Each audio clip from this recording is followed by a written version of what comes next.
Salut les amis, bienvenue sur Chrétien Philippe, j'espère que vous allez tous et toutes bien. Lundi 27 avril, le pape Léon XIV a reçu l'archevêque de Canterbury, Sarah Mullally, première femme archevêque à la tête de l'église anglicane. Certains commentateurs s'enflamment déjà. Serait-ce la reconnaissance officielle d'une femme archevêque?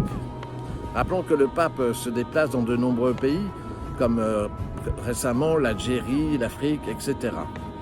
Au même titre, il reçoit en sa qualité de chef d'État du Vatican des présidents comme M. Macron et bien d'autres présidents, des chefs de gouvernement et aussi des diplomates, etc.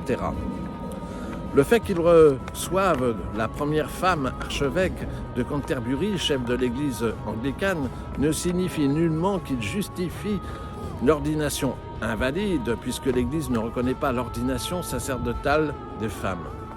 L'archevêque de Canterbury, élu récemment à la tête de l'église anglicane, a été reçu comme chef d'État d'une église au même titre que dans le cadre de l'œcuménisme.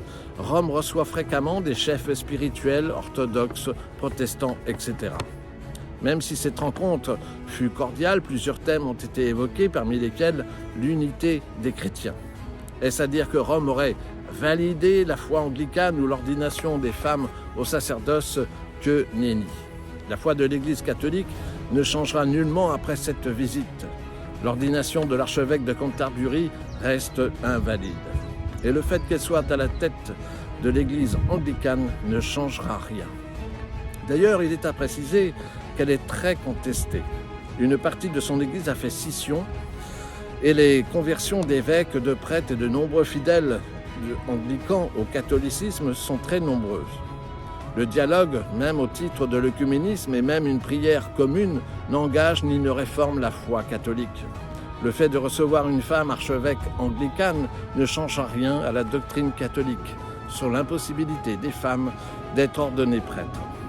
53% des saints du calendrier sont des femmes, preuve qu'elles ont toute leur place dans l'Église.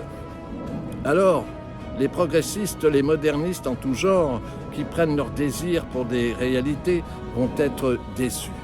L'Esprit Saint ne se contredit jamais, et encore moins sous la pression sociétale ou moderniste. Car c'est précisément cet Esprit Saint qui assure la stabilité de la plus vieille institution du monde, l'Église catholique, qui vient de dépasser pour la première fois de son histoire la barre des 1,4 milliard de catholiques de par le monde. Voilà, j'espère que cette petite rectification a été très profitable.